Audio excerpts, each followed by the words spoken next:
You are now listening to the Project Kuwait. Where we stop at nothing to bring you the right facts on health, fitness, and psychology. Featuring some of the world's most experienced professionals. So you can learn, lift, and live. With your hosts, Meg, Dr. D, and Mehdi. A lot of strength and conditioning coaches in high schools in the United States, Europe, and over here, they basically don't know what they're doing at all. I mean, 80% probably don't know what they're doing when it comes to strength and conditioning. When it comes to getting better on the field, nothing's ever going to replace the skill practice of the actual sport. Everything that we should do should just support that. I don't think you have to sit here and create wild supersets or new exercises that are some weird functional variation of what they're already doing on the field. Keep it simple. Most power lifters, all they're doing is deadlifting, squatting, and bench pressing all week. And they don't do anything else. And that to me, I'm like, but why? Like, you're neglecting so many movements that can complement your bench press. Like, why are you not doing an incline press? She's like 78, man, and she's a multiple-time world record holder in her weight class. She looks like your grandma going up there and she goes and deadlifts like 340. And you're like, what? There may be an age limit to like your performance standard, but there's no actual age limit. All this and more in today's episode.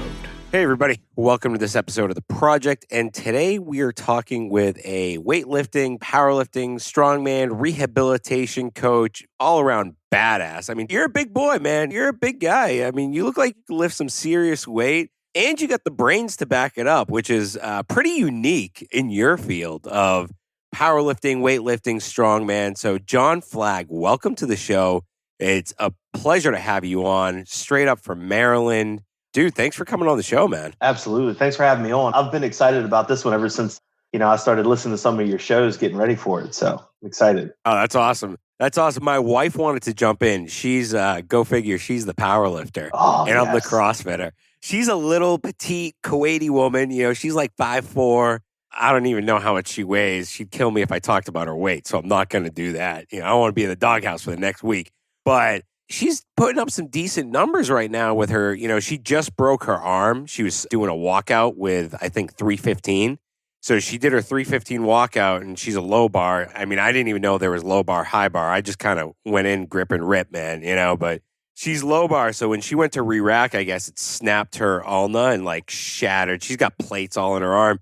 She just made it back, and today she was doing her deload, and she goes, I'm deloading at 117. Is that good? I'm like, honey, most guys can't lift 117 kilos, and that's 117 kilos. What is that in pounds? Like 265, 270? 265-ish, yeah. Yeah. I'm terrible at that conversion in my head. I need a chart still. And I was telling her, I'm like, most men can't do that. So she was pumped. She's like, why do you got to do it when I have work? I'm like, well, it sucks for you, but... The time change just makes it difficult, Yeah. She's just going to have to take the day off. She wants to talk about powerlifting. I know, right? Well, we it's 6:00 here. She's a trainer at a gym. So she starts work like late afternoon.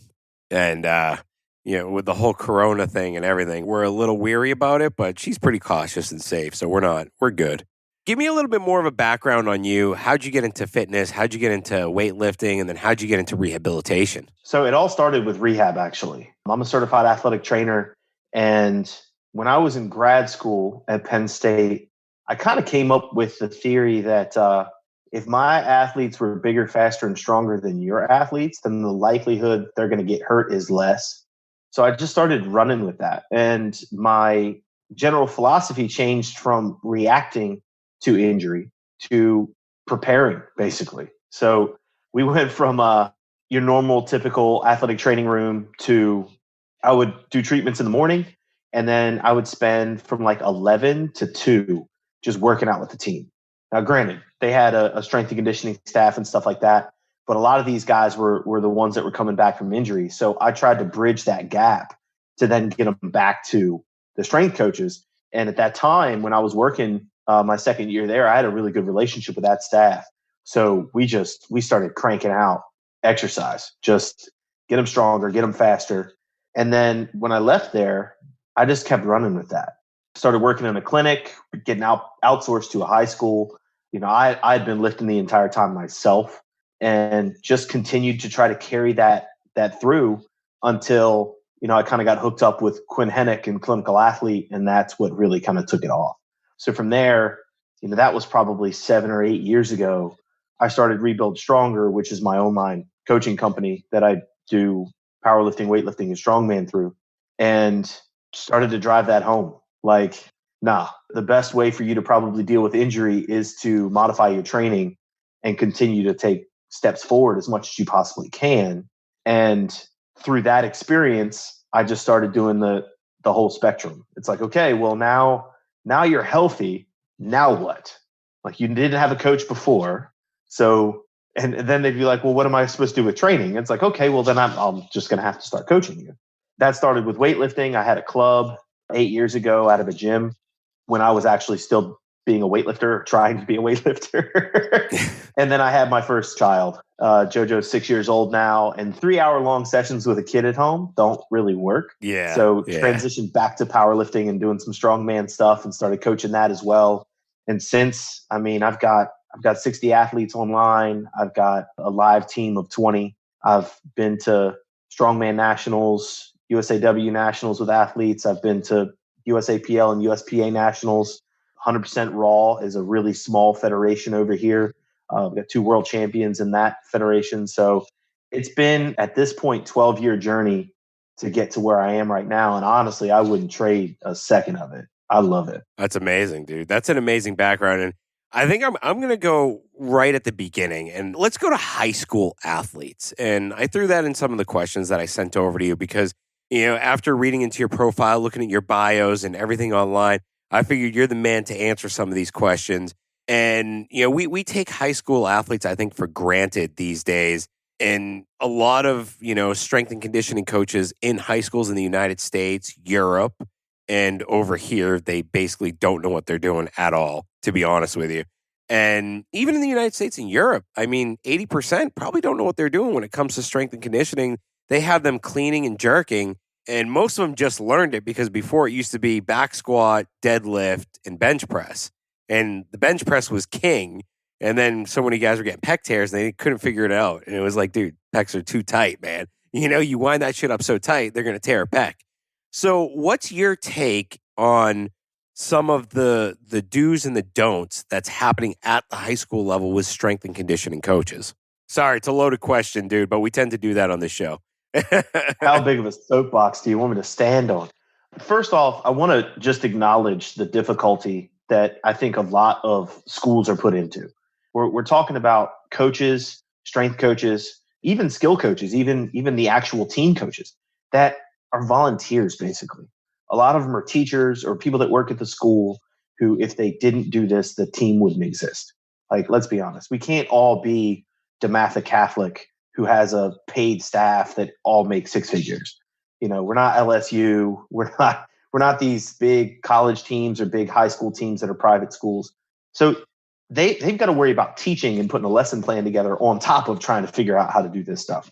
The first place that I'm critical when it comes to developing youth athletes in general is there isn't a long-term plan as the foundation. And what I mean by that is, like, so you have a lot of strength coaches that'll say the clean and jerk and the snatch are not beneficial for athletes. If you're looking at that in a year, if all you have is a year to work with a kid, I'd agree with that 100%. There's too much skill. Yeah. We can get more out of that kid in a year span and not try to teach him 2 of the most complex barbell movements. You see a lot of coaches going to that now because it's been popularized by, we were talking about this before the show started, by CrossFit, Olympic weightlifting. It's gaining a lot of popularity. And I cringe when I see some of these strength and conditioning coaches having their kids do cleans. And I'm like, dude, it's a reverse curl, man. You have no idea. That kid has no idea. And they're happy they're cleaning 250 pounds. And I'm like, but you shouldn't be doing that at this stage. You don't have to. Get the movement right. Learn it. They don't have to. Exactly. Learn it. And the crazy part is, like, if you pump the brakes and you say, okay, look, we're going to actually nail the technical aspect of this and the learning aspect of it, that'll carry over into skill practice in your sport, because they'll start to realize, like, oh my gosh, it takes repetition. It takes focus. It takes intent. it teaches them how to train. Yeah. So if you had a year, I probably wouldn't teach them the Olympic lifts. You can do the same thing with a med ball and jumping and throwing and a couple other things. Oh, 100%. Yeah. But if you've got these freshmen, oh my gosh, like teach them the basics. Make it as part of your warm up. By the time they're a senior, they're going to look really good and they're going to get all the benefit out of those lifts at that point. You don't need to clean 300 pounds to create more power as a 200-pound linebacker in high school. But you can do that as a portion of your lifting and then squat and deadlift and do all the other kind of things that you need to do as part of a total program. The thing is you have to, as a coach, look at that and say, I've got 4 years with this kid instead of I've got 4 weeks with this kid. Yeah. That's where the ball is dropped first. Second, for a lot of them, it's a part-time job. Yeah. Yeah, that's very true. Yeah, you're right about that. If we were to create resources and stuff like that, then it'd be much better. But even with the big schools, I mean, I've seen a lot of them doing these moves. I had one of my ex-athletes, I was a baseball coach for 15 years at the senior, high school level. I played college ball. I got my certs through Exos. So I learned a lot through Exos, that model, which has a lot of prehab and rehab in it. They're very well thought out. Yeah. A lot of combine athletes have gone through there. And my philosophy, this kid called me up. He goes, Coach, I'm doing a clean. I can clean 200 pounds now. And I was like, send me a video. He sends me the video. And this is a kid I trust, and he trusts me. I was like, look, best thing you could do is, stop doing a clean with a barbell, go to a trap bar and do the clean with that. Just get rid of that movement of flipping, doing the reverse curl, so to speak, in the catch. Get rid of the catch, because all you're going to need is the triple extension. You get that power source. Once you get that, I mean, that's really where athletes, baseball, basketball, football players are going to get the most bang for your buck. Would you agree with that, of using the trap bar? And I learned that years ago of, it's basically kind of like a trap bar jump, but you're getting that triple extension, all the same movements as a clean, but you just, you're getting the triple extension, hips, shoulders, everything's going up in the air. So what would you say that? Would you agree with that for younger athletes to take away that diminishing return? I would, yeah. I mean, it all depends on the timeline that I have in front of me. If I don't have a ton of time, or I'm just trying to develop like, hey, look, this is what you need to be able to do, is to accelerate in this plane, then a trap bar, like jumping type deadlift, or you ever seen the jammer? That's definitely a specialty piece of equipment. More like jammer? Yeah. It's like a incline leg press with a shoulder press attachment at the top. So they're on an incline and they push into it. Yes. And extend the arms. Yeah, dude. That was in my gym like 20 years ago. Yeah. And I haven't seen one since, dude. I have not seen one of those. And they got repurposed as like a football specific strength and conditioning piece of equipment. Really? I mean, those are pretty cool. The thing for me, from like a long-term... Sorry, not to cut you off, but I used to use a shoulder press machine at the gym.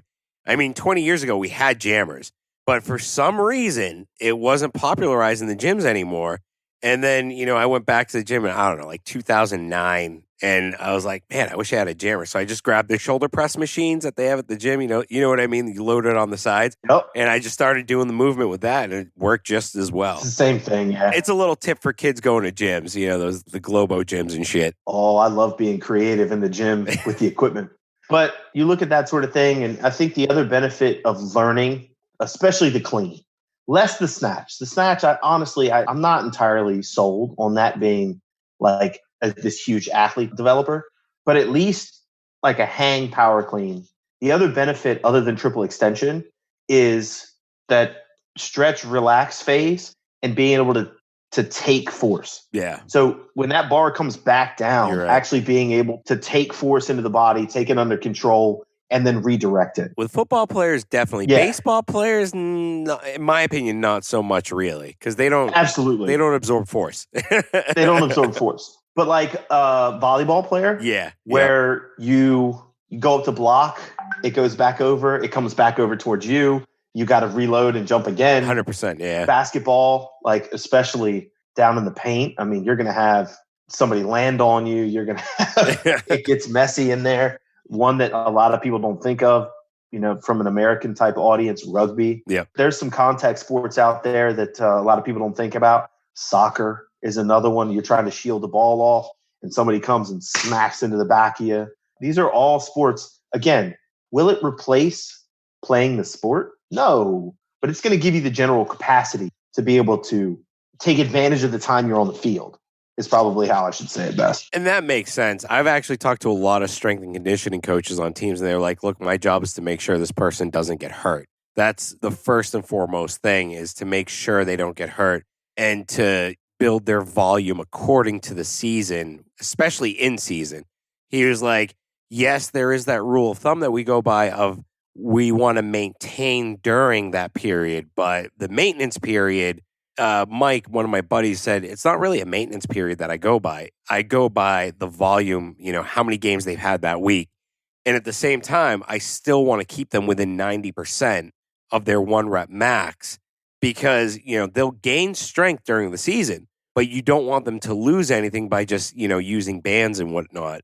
So what would you say to that? Would you agree, disagree? I mean, where do you stand on that statement right there? I'm 100% with that statement. Okay. I can't stand when we switch from hard training outside of practice to, for lack of a better word, ticky-tack, kid glove, bandy crap that doesn't actually make your athletes better.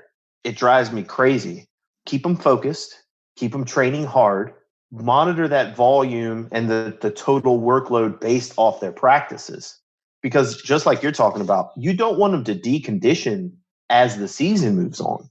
And when we start talking about reducing injury risk, the best way to do that is to expose them to repeated training loads and get that chronic training high. We want their fitness level as high as possible. We don't want to start pulling away and making it so they decondition, because then they're going to be at an increased risk. We don't want to do that. We don't want to take our hands off. That's when we want to it's got to be balanced. Injuries are going to happen. You're never going to make somebody bulletproof. But if you manage it well, they're going to perform at their best late in the season and in playoffs and stay healthy. But you can't back off. That makes total sense, and managing it well. And I think you brought up a good point. I know I'm kind of all over the place here, but I'm having fun geeking out on some of this shit. Yeah, and I want to throw out Golden State Warriors and, what they did when they revolutionized, I think, basketball and training, because they introduced a lot of technology to sports in general when it came to conditioning.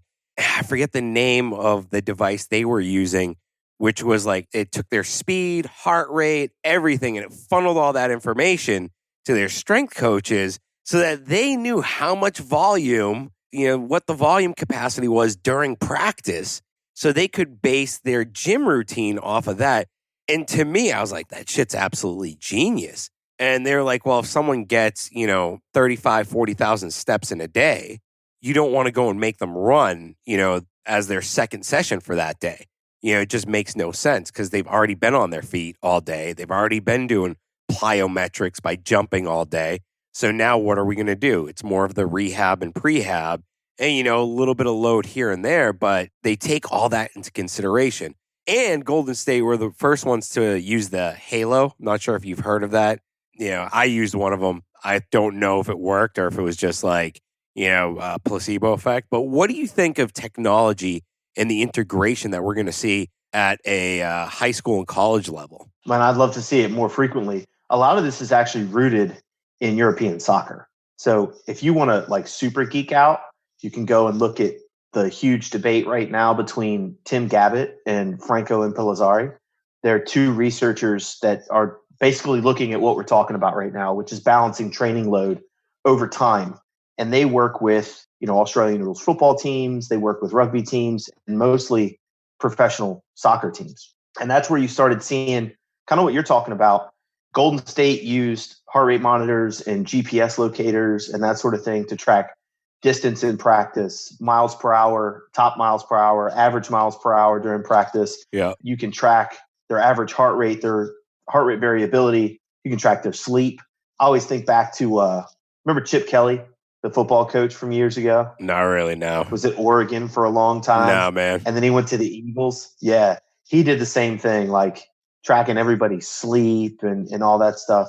I'd love to see that stuff starts to spill into high school just for some simple stuff. I use a Whoop. Yep. I'm familiar with the Whoop. Yeah. It drove me fucking nuts, man. I hated that The thing. Whoop did? Yeah, I wanted to smash it. Like, it kept saying I wasn't rested. I'm like, dude, I slept for 8 hours, and I honestly, the only thing that stood true to me was the heart rate monitor. It sucked waking up, earlier than everybody, but I'd strap it on, take my HRV, go into one of my apps, and I would have that baseline, the average over a week or 7 days. And then I knew what my HRV would be. That was more accurate to me than the Whoop and the Apple Watch. Those two just drove me nuts. For the Whoop, for me, like, I'm a lifter. It's never going to say my strain's very high because it just goes off heart rate. But for me, the value's been in its ability to track my actual sleep time. So for like high school athletes, as a coach, if you put them on a team and you have a kid complaining that everything sucks and you look and he's sleeping 3 hours a night because he's playing Madden, like, the accountability there is huge. Like, okay, I know you're not sleeping. Or they just take it off. They could just, Yeah, that's true. That is true. Not be compliant at all. I think there's power behind some of that technology in regards to just giving kids the ability to actually look at their own habits and how that correlates to performance. We've talked a lot about just the physiological aspect of performing, but not the psychological. These kids have to have buy-in. And if you can start them young on understanding that my sleep and what I eat have an impact on my performance, and actually give them something cool technology-wise to help them like track that, then they'll be used to it when they get to college and they've got this GPS tracker that shows how many steps they take during the day and in practice and their top speed when they're running and like all the other stuff. And then when they get to the pros and they're basically an experiment, then they'll be like, oh my gosh, this is so much cooler. Now, let's jump into college athletes and let's talk about the strength and conditioning there, because that's another place where I just cringe. And these guys are getting paid. A lot of them get paid top dollar, especially within the fitness field, so to speak. You know what I mean? And I mean, again, the clean and the hang clean is like a weird staple that I've seen surface over the last 5 years. And it's like, you have no business doing a hang clean into a straight up wind sprint. Go do a back squat into a sprint. You know what I mean? Or do some hill sprints before you even do that. And I'm like, why are you doing this? And we're talking, this is a D1 school. I saw a strength and conditioning coach doing a hang clean into a sprint with his athletes in a D1 school. And I'm just thinking, what is the purpose behind this? And there were so many different things that I was like, all right, you could do this differently. What's your opinion on that and the management we see right now in strength and conditioning at the college level? So there's one term I absolutely hate. It's called sports-specific training. I hate it. Yeah, I agree with that. It's gotten bastardized to a point that it's not even what it is. Because I mentioned earlier, when it comes to getting better on the field, nothing's ever going to replace the skill practice of the actual sport. Everything that we should do should just support that. I don't think you have to sit here and create wild supersets or new exercises that are some weird functional variation of what they're already doing on the field. Just expose them to the basics. And I think that is where I run my critique. Keep it simple. I understand that as athletes get more and more and more elite, we feel the need or the pressure to come up with something special to get them that next little bit. Unfortunately, what's actually necessary is to stick with the basics and continue to train really hard. 100%, yeah. If you look at some of the top coaches out there, that's what they do. They just keep it simple and they train really hard and everything stays consistent. And they have systems in place, because this is what happens. You get that athlete who's an absolute stud and he says he's bored and he starts becoming uncompliant. Put a system in place to make sure that doesn't happen. That may be actually sticking one of your interns on that kid and making, sticking on his hip and, I don't know, talking about the best movie he saw. I don't know. Figure out the personality quirks of that kid to keep him bought in. But keep it simple, train hard, and then from the other end of the spectrum, as other coaches, I think we get really critical when we see the hype days, when we see the YouTube videos, and we say, oh, they're just doing this craziness. No, that's probably like one day out of the year where everybody decides to just go max out their cleans and they start screaming and cranking up the music. That's not what their actual days look like either. Yeah. So we don't want to paint with a broad brush. I think there's a lot of coaches doing great stuff out there. But just like the medical field, we see in the medical field, people get swept up into some wild stuff, man, that if you ask them why, they're like, I don't know. It looked cool. That's fitness in general these days. Like, there's so much shit that I see. I'm like, what? Like there's so much gimmick and snake oil. 100%. That, stick with the basics and train hard. I want to go back to sports specific training because, I've been a baseball coach for 15, 16 years now. And there was that buzz and I bought into it. I'm not going to lie. I bought into it. This was like 4 or 5 years ago. And it was, all like, mimic throwing a baseball with friggin' the cable machine. And, I tried it, whatever. And because if I'm going to do that and I'm telling my athletes to do it, I need to try it first, in my opinion. I always said, I'm not going to make you do something unless I've done it myself or I can do it. And then it dawned on me, I was like, why the fuck am I having them use a cable machine to mimic throwing a baseball when I can just go do some long toss for 10, 15 minutes? And it's going to give you probably more benefit because you can work on your accuracy. And, there's so many other aspects to throwing a ball or doing what you said, that reoccurrence in a sport, from actually doing the sport in a different variation to build that strength. And, as a catcher, I built my arm strength through throwing from my knees. And Coach Franny always told me, he was like, dude, throw from your knees. You're going to teach your body how to move on its own so you can generate that force from your glutes. And sure shit, that worked. So I tossed the cable machine, probably like 6 weeks into trying it out. And I just think it's funny that you bring that up because it's still being used today. And I just think it's horse shit. And do you see it veering out anytime soon or just picking up more steam? I think it's probably peaked, but I don't think it's going anywhere. Yeah. You know what I mean? It's fancy. It's cool. Athletes love it. They think it's like going to take them to the next level. And it's already typically something they're good at. So if you take something and you say, you're good at this, let's make it marginally harder, they're typically going to buy in pretty quickly. But just like you said, when we start looking at how you get better at a skill, you add a constraint. So in soccer, if you want your athletes to be like quicker on the ball and have a better first touch, you make the field smaller. 100%, yeah. In baseball, if you want to strengthen a certain portion of somebody's throw, you take away the other half. Yeah. You just throw it from your knees. Cool. What bothers me when it comes to sports-specific training is we do, like you're talking about, the cable stuff, right? Like, oh, let's overload the arm and let's do this. But we've thrown out, I'll use pitchers as a great example because this is the one I like to get all pissed off about anyway.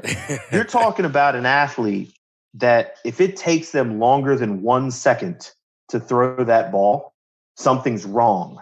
They do that between 70 and 100 times. And our typical cornerstone training modality for those individuals are running poles.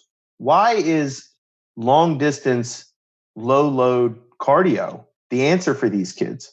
They should be running short sprints. And a lot of them, a quick 5 to 10 meter sprint, that should be the energy system training. That's like the most specific you can do. That's energy system training for that athlete. 100%, yeah. That is absolutely specific to the task. And then you just have them go throw. And next thing you know, they're like, dude, I didn't feel gassed at all. And I was like 95 pitches in.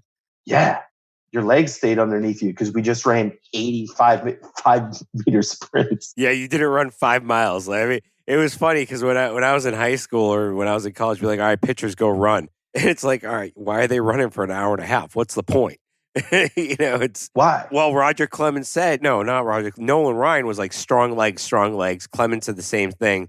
So I guess coaches were probably like easiest thing to do to build legs is run. But, in reality, it just all did was, gas your athletes. So makes total sense, dude. You're right. I get building a foundation. I get that 100%. But long distance running for a lactic acid athlete and just a short burst athlete just doesn't make a ton of sense as a continuous thing. If they're coming off and haven't done anything and we're just starting spring training, okay, yeah, go for a little run, get loose, get your heart rate up a little bit. That's going to go to the wayside pretty quickly. Yeah. It's never understood it. No, you're totally right. Now, I mean, let's move on a little bit here, and because we're going to get into strongman and Olympic lifting. That's coming. I'm just priming right now. And what about these semi-pro athletes that we see? I see a lot of it in Kuwait, especially, where you see the fighters, you see the CrossFitters, you see the runners, the sprinters, the this, the that. And a lot of the coaches that I see, they're like explosive training, box jumps. But after 15 box jumps, it mitigates all the work you did after the first 3. Would you agree or disagree with that? 100%. Again, we're just talking about training the correct energy system. Yeah. 15 box jumps, if the box is like 12 inches high. But I mean, we're still talking about cardio. Like after that 45-second to a minute length of time, you're not doing explosive power development anymore. And it shouldn't be that taxing. Explosive power development shouldn't be exhausting. You don't have the capacity to create that much output for that long and be able to recover from it. Your brain is basically going to be like, nah, I can't do that, bro. You got to make it shorter or I'm going to slow down. It's one or the other. You no longer get that benefit. You're not training what you're trying to train. Unless you're a CrossFitter. And we talked about this before the show, and we could dive deep because I'm a CrossFitter. I started CrossFit 3 years ago, a master's athlete. I never believed in CrossFit. I always thought it was an easy way to get hurt.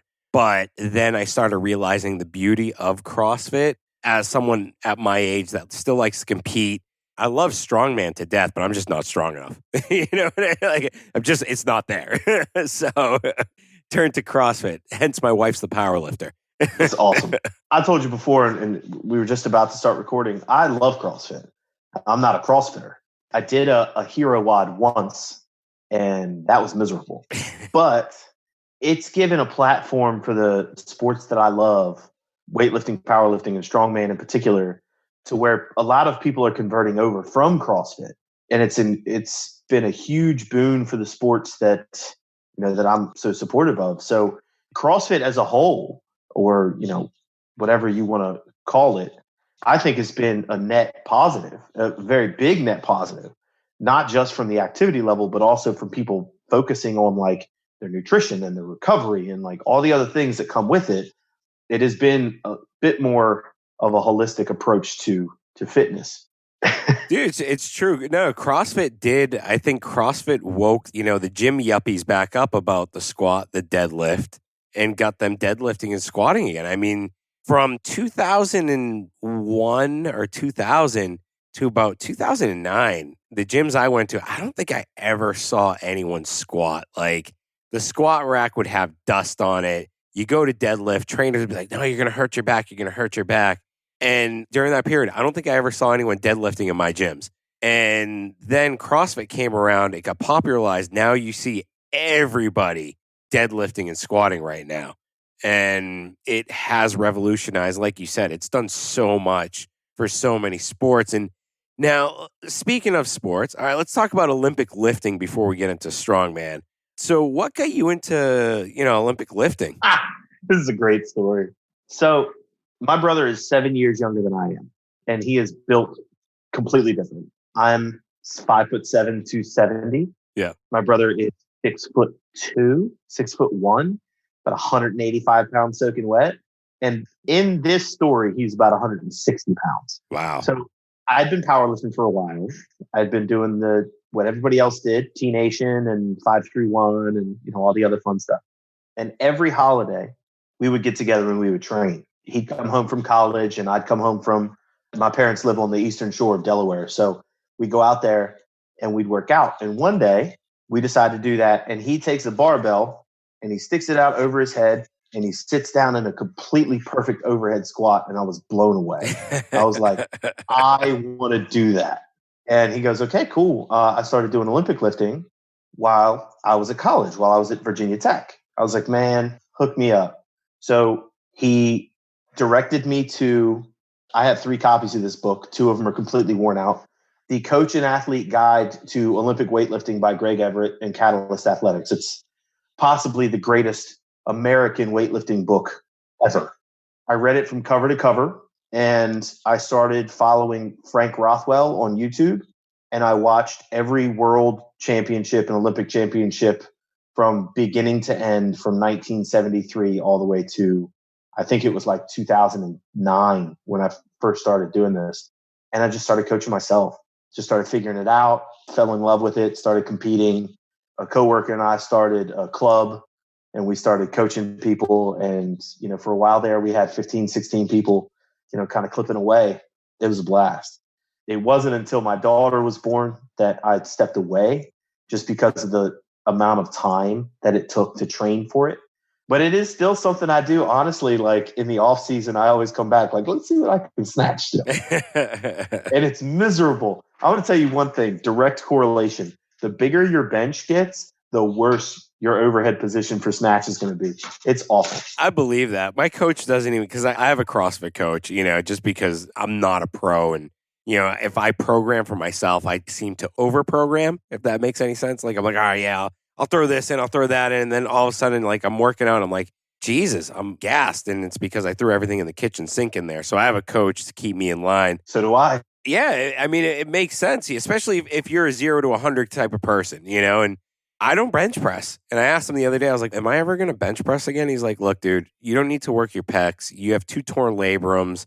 There's absolutely no point in ruining what you've built for your overhead position. It's not going to help. And it makes total sense what you're saying, because it tightens everything up. It's not really a big deal, I think, in CrossFit especially. But for powerlifters, it's a huge deal. I mean, you got a shitty bench press. My wife, she'll kill me if she hears me saying this. She's got a crappy bench press. And she's trying to get it better. She's come a long way.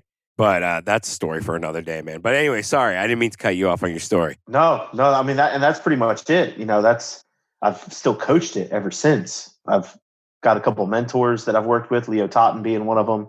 East Coast Gold helped me, learn the ropes of coaching. And ever since then, man, I love it. So what are some of the keys, in your opinion, to getting a better overhead position? Spending time in it.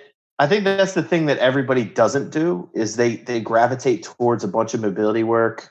They gravitate towards, bands and rollers and a lot of other stuff, where really spending time in your overhead position is probably one of the best ways to build it. So what does that actually look like? Because I'm a big fan of like practical advice as well. Let's say you're going into an overhead squat and you feel like you start to lose that position at a certain point in time. When the bar is over your head, you're good. You start to come down, torso starts to lean forward or whatever it may be, and you start to lose that position. What you need to do as part of a warm-up, as you're getting used to your snatches and stuff, is get that bar overhead, come down to that position where you start to lose it, and stay there. Like pause for like 10 seconds and spend time in that position. Come out of it, come back down into it. I think a mistake a lot of people make, there we go, that's the way I wanted to start that sentence. A mistake a lot of people make is they constantly think that it's always just a tightness and not a lack of skill within a position. Like your brain is going to regulate so much of what you do. If you spend time there and make it so that you're more comfortable and you build skill there, then the likelihood that you're able to not only get there, but get there and maintain it under duress, which is during an actual snatch, the more likely you are to be successful long term. That makes sense. I love that you said pause work. I mean, my coach drills me with pause, and I fucking hate it. I hate pause work. Nobody likes pause or tempo work. It sucks, dude. Pause and tempo. It's something like, why am I doing this? Then it's like, all right, I know why I'm doing this, and it just sucks because he'll be like, all right, warm up snatch with the barbell and then, stay in the snatch position for 5 to 6 seconds or 3 to 4 seconds. And it's like doing that 4 or 5 times, believe it or not, you get fatigued as fuck. You really do get fatigued, and it primes you. It primed me, and now he doesn't even tell me what to do in my warm-ups anymore. Because now that I've learned what the warm-ups entail, I do my priming work with the barbell. And like you said, I get comfortable in that position. And if I do that priming work and I, sit with the bar overhead for 5 seconds and I do 5 reps of that, when I go into my snatches, it's a breeze. I don't lose it at the bottom. That's such a good point you brought up. The other thing that one of the reasons I love pause and tempo work, we mentioned a little bit before about injury and creating better positions and skill. One of the really cool things about tempo work that you kind of alluded to there is the intensity is artificially increased. So you may be working with like 50% of your best. If you put a 5-second eccentric on the way down, that 50% is going to feel like 80%. So all of a sudden, it's like you're getting really good quality work in with lighter weight, and not if you have like a janky shoulder or you got a tweak that you're working yourself through or something like that. It's a great modification and a way to continue to train, as opposed to just can't snatch or can't do these movements anymore. No, you can slow it down, add a pause where it becomes painful, sit there for a little bit, let that adaptation happen. And you don't have to always work with 80 to 90% of your 1RM. You can actually work with 50, 60, in some cases 40% of your 1RM and still get great work in and feel like you actually did something, which is huge for the mental aspect of training. Because most people, when they're having difficulties and they're frustrated, they walk away from training sessions, feel like they didn't do anything, and then they get pissed off, and then it just makes the cycle worse. I know. You're 100% on that. Like, that's so true. Now, I mean, we're talking about snatches. We're talking about the overhead position. And I think one thing that a lot of people neglect in their training is snatch deadlifts. Doing, from the snatch position, a snatch deadlift, in my opinion, once when my coach had me doing it, I was like, oh my shit, this is fucking revolutionary. Like, why are people not doing this all over the world? Because it's an easy movement to do, doesn't require that much mobility, and it's basically a deadlift for the listeners. It's a deadlift with wide arms. Like, you're gripping the bar as close to the rings as possible and within reason. But you do that, your back is going to light up like no other. And just a piece of advice, get the lockout first, in my opinion. Lock your back out and then do your deadlift. And it's revolutionary. What do you think of that? And do you see that emerging later on, especially for powerlifters? I already use it for powerlifters. I use it frequently with powerlifters. The upper back is a common weakness in all strength athletes.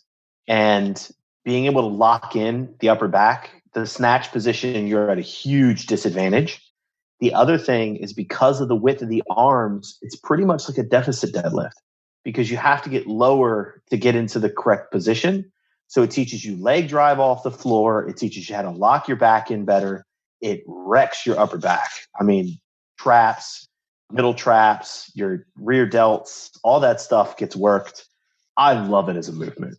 And weightlifters, strongman athletes, and powerlifters all use that in my programming because, like you're talking about, it's a game changer for a lot of people. 100%. And I want to shit on powerlifting programs, all right? I know you'll probably outsmart me in this, which is going to be easy. Totally fine. That is fine, dude. But because it drives me up the wall. My wife's programming, just her coach is my coach. My coach is, specializes in strength and conditioning, ex-rugby player, high-level competitive CrossFit athlete. He was ranked like in the top 20 of the UK. So Rob's no joke when it comes to training. I think he's a programming genius too. And his programming for her is completely different than what I see with most powerlifters in our region, which is all they're doing is deadlifting, squatting, and bench pressing all week.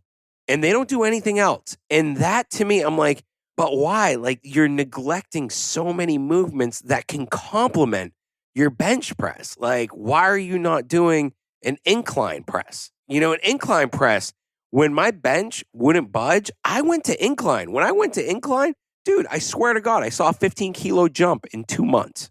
I'm bewildered by that. Can you answer that question for me? And sorry if I shit on the sport a little bit, but... Oh, no.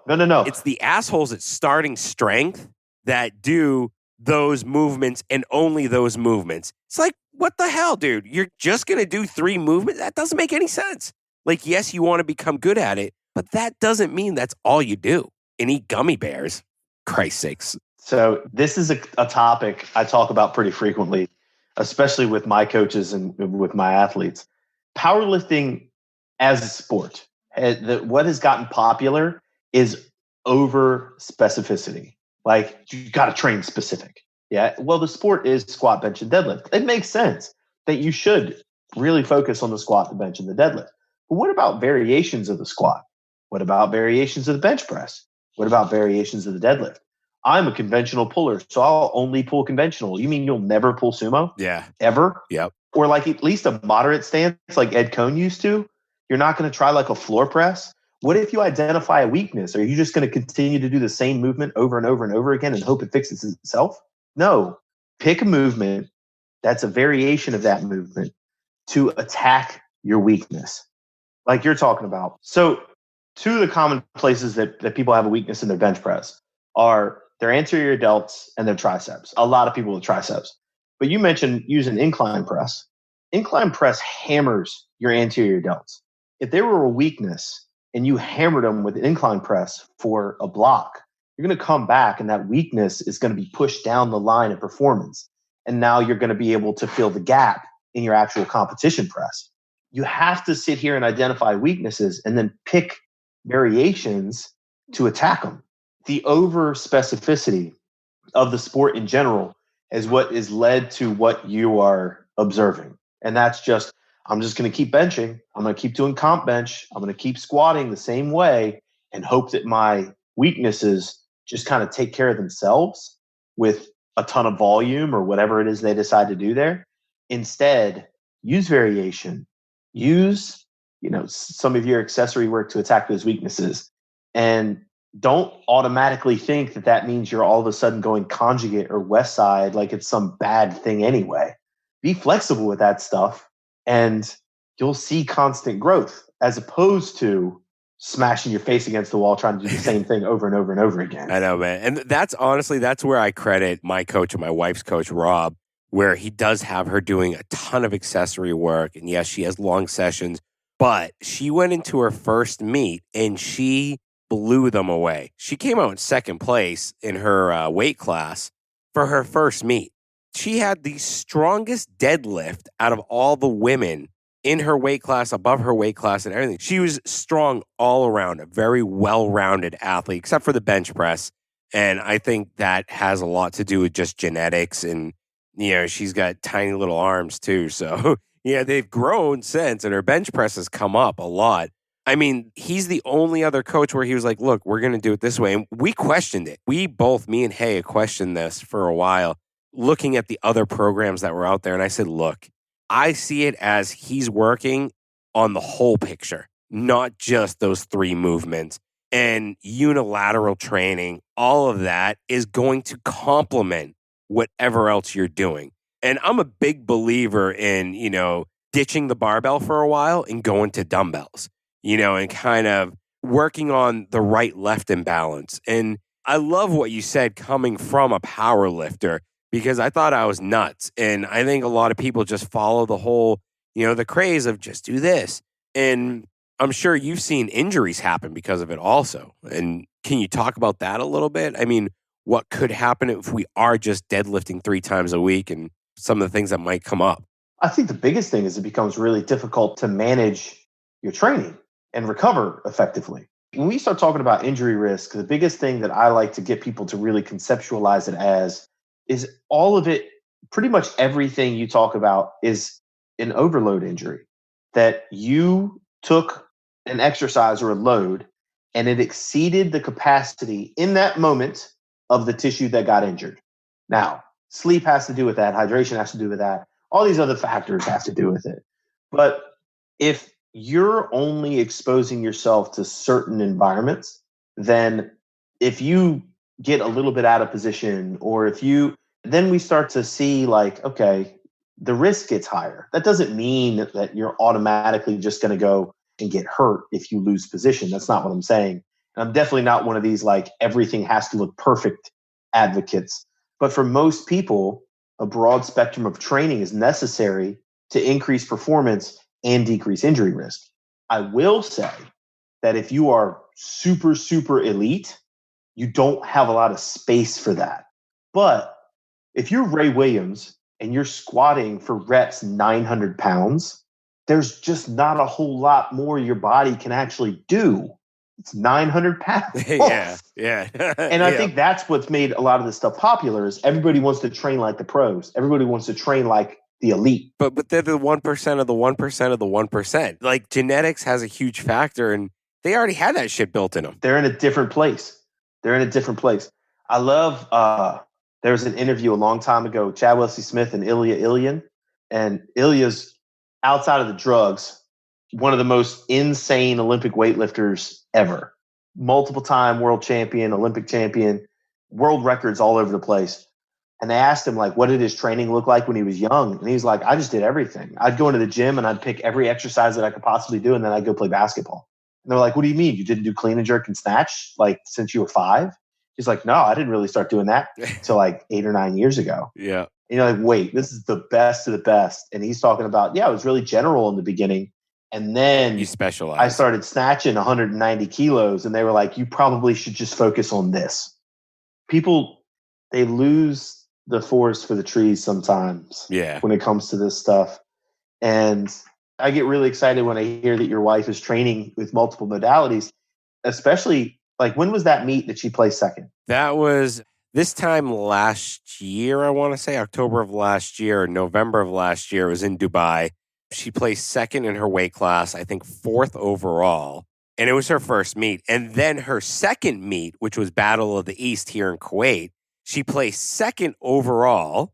And the lady that beat her was like a world champion, Sika. She's like 52 kilos. Like her Wilks is just insane. I mean, like she's really good. And my wife came in second, and I was proud as shit. I told her, I was like, look, you're gifted. You know, this is a sport meant just for you. And she was like, yeah, I think you're right. And, you know, she's run with it since. And, you know, it's one of those things where would she be as good if she didn't do all the other shit? No, I think her and Rob have the perfect recipe going for her programming. But when I see these other powerlifter coaches and, you know, they have all their graphs, their charts, their numbers, their this, their that.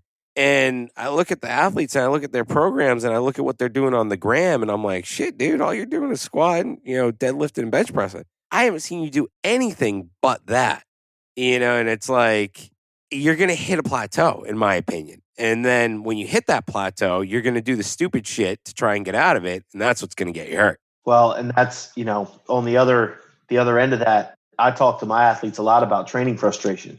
Training's not a linear thing. You're always going to hit hard spots and frustrating spots. And it's who you are in that moment that dictates like how successful you're going to be. Yep. If you start chasing numbers and forcing training, and this is literally what you're talking about, you do expose yourself to risk. You start making stupid ass decisions. And that's basically all it comes down to. Okay, so I have you plan for a single at RPE 8 and you take it to a 12 because you want this number. That's a bad training decision. Just take the 8, build off of it, keep moving. 100%, man. I did that shit 2 weeks ago. I fried my CNS and I was out for 10 days. You know, and it was just like my body like saying, look, asshole, we're resetting right now. And it was a stupid decision, but do I regret it? No, because I know I can handle that load. And, you know, I'm not getting any younger. So the more I can lift now before that decline starts to happen, I'm a happy camper. Love it. It's funny because I was trying to explain to someone that time's not on my side right now. Oh, man. One of the beauties of CrossFit, let's get back to CrossFit real fast. And really, honestly, all the strength sports, I don't think there's an age limit on them. Obviously, there are some things that are difficult. You know, squatting to powerlifting depth becomes difficult as some people age. Some people know, but you're not going to hit a 700-pound deadlift when you're 65, right? But you can still compete. You can still go out and have fun. The communities are still absolutely amazing to be a part of. And you see, especially in CrossFit, I've really liked to see the growth of the Masters competition stuff and how competitive it's really gotten. But you see it all the time, man. We got a lady out here. She's in Northern Virginia. She's like 78, man. And she's a multiple-time world record holder in her weight class. And just, oh, that's amazing. She looks like your grandma growing up there, and she goes and deadlifts like 340. Oh, that's amazing. And you're like, what? That is awesome, dude. Nicest lady. But like, there may be an age limit to like your performance standard, but there's no actual age limit. Age limit. Yeah, that's true. That's 100% true. Now, before we wrap up here, and I saved the best for last, and that is strongman. I freaking think the number one modality, in my opinion, my personal preference, is strongman.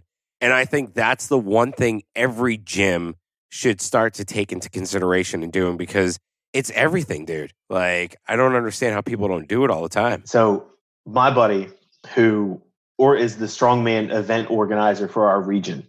He calls it strongman for everyone. Strongman has something for everybody. And it's hard to argue that. It's fun. It's fun as hell. Yeah. Because it's very random. I hate to use this term because it just gets so burnt up, but it's functional in such a practical way. You know, you're basically picking up awkward things and carrying them around. Like, that's what you do. It's basically yard work, right? Builds a different type of strength. It does. It builds farm strong, in my opinion. It's all grip and posterior chain and awkward lifting. And then the one thing that can't be overlooked that's a big difference between weightlifting and powerlifting as a strength sport is the cardio aspect. You have timed events that are typically relays that you have to have some level of cardiovascular capacity to get through, or not even timed ones, like some of the truck pulls. Like, it's a distance. You got to take a dump truck with, you know, what was it, a couple years ago? There was a Halloween event and they put a dump truck. They cleaned out the inside of it and put a whole bunch of trick-or-treaters in it. And you had to pull this like class of third graders and a dump truck 100 feet. Yeah. And it's like, it's taken 2 minutes, 3 minutes to get that event done. It's brutal. No, it is. I think the sad thing why people are turned off is because they see, like, you know, Brian Shaw, and they see all these guys, you know, Oberist, all these dudes, you know, just pulling planes and shit. And they're like, I can't do that. But in reality, everyone can do that. And it's so functional and it's so good for, you know, the body in general. And like I said, I love to compete. If I could compete in strongman, I would do it. But I'm just not strong enough. At my weight class, it would be a waste of time almost. And, you know, I compete to try and win. I'm not going to lie. So that would just be, you know, there are guys that can easily outlift me. You know, it's not there for me. But when I stop CrossFit, I'm going back to strongman. So I'm going to go ahead and be a little critical of strongman real quick so we can definitely, make sure we balance things out here. Oh, 100%, dude. Go ahead. I think one of the difficulties when it comes to making strongman accessible is its randomness. To be a gym that can truly support it, the amount of equipment that's necessary to be able to prepare completely is outrageous. And it's such a square footage eater. Like, it just takes up so much space. Yeah, unless you have a driveway, like you have a big parking lot outside the gym. And I've seen some gyms, they pack their strongman stuff into a corner and take it outside. Yeah, we have like the business next to the gym that I go to is a masonry business. So they actually made like this barrier. So we put all of our stones in it outside. There's some stuff inside. We've got yokes and stones and logs and Husafel stones and natural stones. Like, our gym is very supportive of strongman. We have a car deadlift platform, like all of it. Oh, it's insane, dude. That is absolutely insane, man. It's nuts. But it also it takes up a large amount of space. So my suggestion to like any gym owners out there that are like, man, it would be really cool to provide like some sort of strongman stuff. Get a frame, just a cheap, like a Titan frame. They got one that you can turn into the 4-corner frame or farmer's handles. Rogue's yoke is great, the Y2 or the Y3, because it doubles as a squat rack. Yeah. So you've got a yoke to carry, you've got a frame or handles to carry, and then get a good quality deadlift bar. And you're pretty much set. Yeah. You got a deadlift, you got 2 carry events, and then any other barbell you can use for overhead work. Yeah. You can pretty much on-ramp anybody into the basics of strongman. Stones are awesome. They're great. They beat the crap out of people sometimes. I love them, but they're difficult to like keep places. Dude, tell me about it. I walked into a gym a month ago and they were like, yeah, we're selling our Atlas stones. I was like, all right, man. I was like, how many you got? He's like, 11. I was like, I'll give you $300 for all of them. And I knowingly, I know it's way more than $300 for all of them. You know, and we're talking from like 65 pounds all the way up to about 200 pounds. He was like, yeah, sure. He's like, okay, fine. So I was like, all right, deal, man. See ya. I load him up in my Nissan Xterra. This thing's 10 years old. And fucking back is just bouncing all over. I literally drive 100 kilometers from the gym to my new house in the middle of the desert. And the whole entire backside of my Jeep is sunk into the ground. Dude, that is brutal. Every bump, I'm feeling it. These Atlas balls are flying all over the place. But I was like, I'm not going to pass up this deal. And then my wife and mother walk in. They're like, what the hell did you do? What is this? Because I lined them up in my garden. And I was like, yeah, they could be like a nice little... No, they weren't having it. Yeah, they're like, take that shit out back. Great. It's like a lawn ornament that you can lift. Yeah, right, dude? Exactly. And it was like, but it was a good deal. And having Atlas stones, it does take up a lot of space. And I think that's why they wanted to get rid of them. But there's a sandbag. I think sandbags are a great alternative. Sandbags, kegs. I like sandbags mainly because you can change the load in them if you do it the right way. But yeah, there's tons of alternatives, especially for like a front carry. Yeah. Like sandbags like you're talking about. But I mean, I think the biggest thing is you're absolutely right. People look at Brian Shaw and Eddie Hall and Thor and they're like, oh my gosh, I'd never be able to do that. You'd be surprised. Yeah. Barrett, he's the event organizer. He does an event every year. It's called My Strongman Resolution. He does it for New Year's every year. And it is novice only and novice scaled. So he actually has novice, and then he creates a whole nother division that's scaled underneath novice that's even easier. That is awesome because it's just such an easy introduction for people. So I love the sport, man. I think it's a blast. Do you think it will ever pick up steam again like it had in the late 90s, I would say, when it was all over TV? And, I was too young for it. I think it was mid-90s, and it was all over TV. I remember watching Strongman all the time, and then it just kind of died out. It just died. Yes, I think it will. You look at that time frame, you had Mariusz Pudzianowski. They had like dominant champions. Yeah. Right now, it's back and forth. And I mean, I haven't even seen it on ESPN as much as I used to. I remember as a kid, for me, like 90s and the early 2000s, it was on ESPN every year, like the actual World's Strongest Man. I think it will. If you look at the crowds at the Arnold, like the in-person crowds, they're bigger, but I think it's going to take a little bit of time. The biggest question in the strongman community, though, is when is strongman going to be as big as CrossFit? Sorry, guys. Probably not going to happen. Yeah, I mean, it's going to be tough because CrossFit, you got to give it to them. They can do it everywhere and anywhere. Whereas strongman, like you said, it's just the equipment needed. Yeah, the equipment needed. It's just, I mean, look, I had a yoke made, for half the price or a quarter of the price of what Rogue sells it, and that's because I enjoy it. And I'm going to tell my coach and be like, look, dude, I have a yoke. I want to start doing 1 day a week strongman / CrossFit. And, just because I love doing it, I think it's the best thing in the world to pick up heavy shit all day.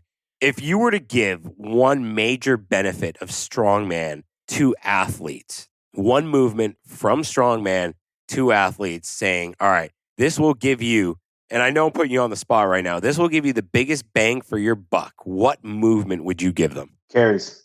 Really heavy carries. Sandbag or the trap bar carries? Or dumbbell carries? I'd probably say, ooh. Yeah, now I got you thinking with the sandbag. Yeah, you're really putting me on the spot. Ooh. I don't know, man. I'm like 50-50 on that just because of the grip strength that's needed for the trap bar.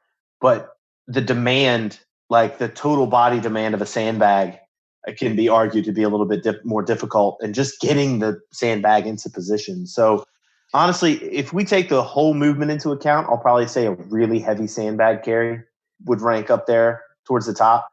But you gotta, just to qualify what I'm talking about, it's an awkward carry. It's gonna suck your cardio right out the window. And it's gonna put you in a position that is awkward, that you're not necessarily used to. So that is the biggest thing for me. There's a cardio aspect, there's a general strength aspect, and there's just this awkwardness to it that is going to expose you to so many different positions. You tell me, have you ever picked up a sandbag in the same way? No. Again? No, I don't think so. No. You haven't. Like there's times where it's like, okay, I'm going to throw this over my shoulder because it's the only place I can get it stable right now. And the next time you're carrying it at your chest, and the next time, like, yeah, a long, heavy carry. Yeah. Goggins style. Yeah. No, totally, man. Dude, thanks so much for coming on the show. We would definitely love to have you back on. Bring it on, dude. Yeah, no, definitely. Seriously. I mean, I'd love to have you back on. Hopefully next month, if we could bring you on, and we'll have Meg. She's an ex-CrossFitter. She's our movement gut health specialist. So, yeah, she's fun. I mean, she'll probably challenge a lot of things, but she'll agree with a lot of things too. So, I mean, we talk about poop. I know, dude. That's what I always talk about with Meg. Poop always comes up. Poop always comes up. And the worst people to poop are like, strong men and, the weightlifters. Yeah. So, yeah. Thank you so much. I really appreciate it. This was one of the funnest episodes I have done in a long time, man. I really appreciate it. Thank you. Appreciate that. It's awesome. I had a blast. Anytime you want me back on, man, let me know. Real quick, how can people find you? What's available online? What social platforms are you on? I am most active on Instagram. So if you go on Instagram, it's john.rebuildstronger. If you want to send me a message, I'm an open book. You can chat with me about any of this stuff. You can also find me on Clinical Athlete. That is a network for healthcare providers and coaches that specialize in working with athletes. And then through that, I actually have a coaching certification for powerlifting that is launching. It's completely online. It's launching the end of this coming month, so November. So look out for that. Awesome, man. Thank you so much, dude. Absolutely, man. Appreciate it. Thanks for listening to this episode. If you enjoyed it, please head over to iTunes to subscribe, rate, and leave a review. You can also find us on Instagram at The Project Kuwait. Thank you, and join us next time.